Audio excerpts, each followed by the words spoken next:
Welcome back to the Rise of the Anita Podcast. If you're new here, I'm really glad you found your way in.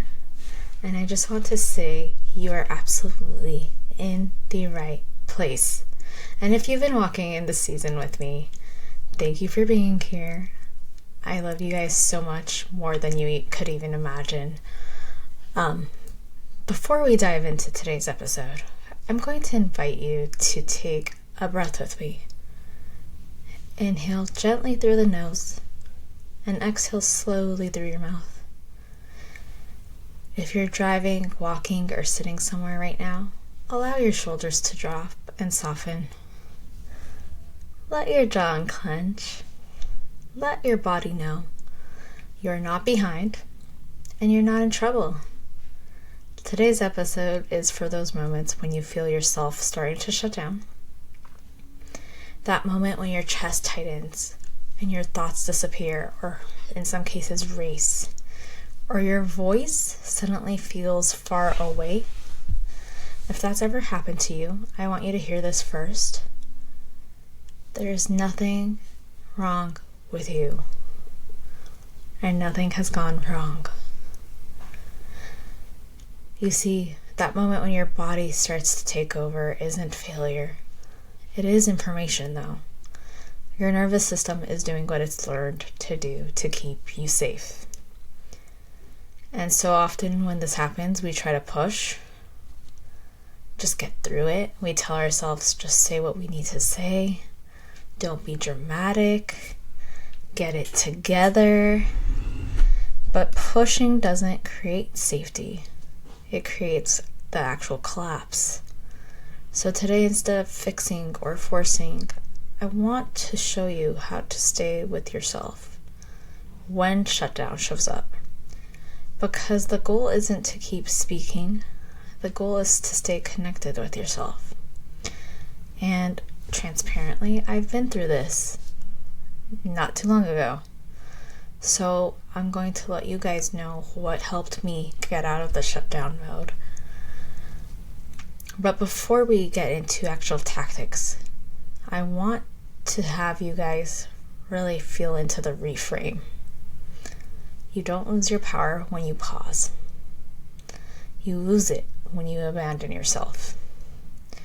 Most of us are taught that strength looks like continuing, no matter what your body is saying, and that's what causes burnout. But regulated strength looks like paying attention, having awareness of the moment, slowing down, choosing connection over performance, and that choice begins to rewire the pattern. So for me, when it just happened recently, I had a moment where I had feelings of anxiety come up, and I had to get back to the place where I slowed down. Not only did I slow down, but I started to pay attention. How am I breathing? How is my heart rate right now? I wasn't concerned about what the external world was having around me. I was, however, concerned about, can I get back into my body and get it to feel safe? Because without that safety, I was going to collapse. What started off as a slight bounce of anxiety could have turned into a full panic attack had I not become aware of the breathing. So it didn't help instantaneously, but what it did do is slowly allow me to go ahead and regulate my breathing. I started first by observing what that breath looked like in that moment, and then after that I started doing little 4x4s. Some call it box breathing, and it wasn't anything rapid, but I just held my breath by 4 when I needed to. Well, inhaled for 4, held my breath for 4, released for 4. Repeat. And it helped me slowly start to regulate. then I started doing the 6x4s.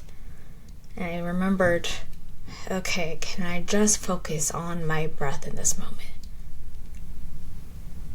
Can I not make this something is wrong with me? But let's walk through when it is happening for you.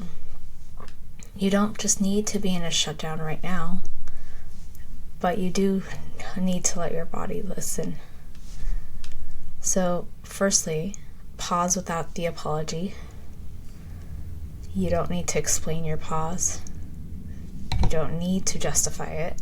And this could sometimes look like justifying it to ourselves. The breath can count as a pause. Being silent in that moment can count as a pause if you need it. And then step 2, I want you to find a point of contact. So for me, I happen to be sitting on the floor because I do like to ground on the floor.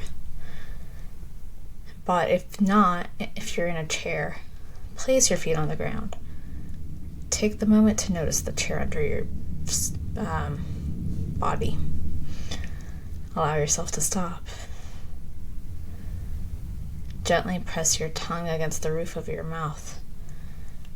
Start observing these little sensations that are not that little in these crisis moments. Get one sensation, one anchor. This begins to tell your nervous system, I'm here. And step 3 was just choosing a micro-truth over the full truth.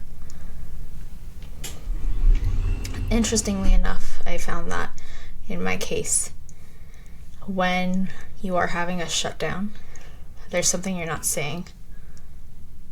So I'm going to encourage you. Don't start off with the biggest thing that you have to say. Don't start by saying everything you need to say.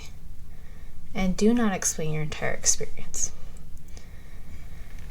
But what a micro-truth in this situation can look like is, hey, I need a moment to myself. I'm noticing I'm feeling overwhelmed. I'm not ready to respond yet. I need to pause. That all counts. Micro-truth builds capacity without flooding your system. So, here's the identity shift happening underneath all of this. You become someone who trusts herself enough to pause when she needs to, or himself. You are becoming someone who doesn't betray the body for approval, someone who knows that staying connected is more powerful than being articulate, and that's actual leadership. That is your voice, and that is nervous system safety in action. These are all seemingly simplistic, but practicing them is what makes the difference. And if this feels new to you, that's okay. If it feels uncomfortable, that's also okay. I want you to know you're not going to jump into feeling like this is the fix right away. But what I found in my personal situation was when I implemented this practice, and it was in a moment where I actually needed it to work. At different points and different times, the work has felt like it takes a little longer or a little shorter depending on what state you're in, or I'm in this case. And that's okay. But what it helped me do is to pause, right? And it helped me eventually feel like I had a lifeline. This moment sucked before, but now I'm able to get back into my body and I'm not afraid. I'm starting to feel safe again. So, if you can, I encourage you to practice this. And also start doing it with people you trust.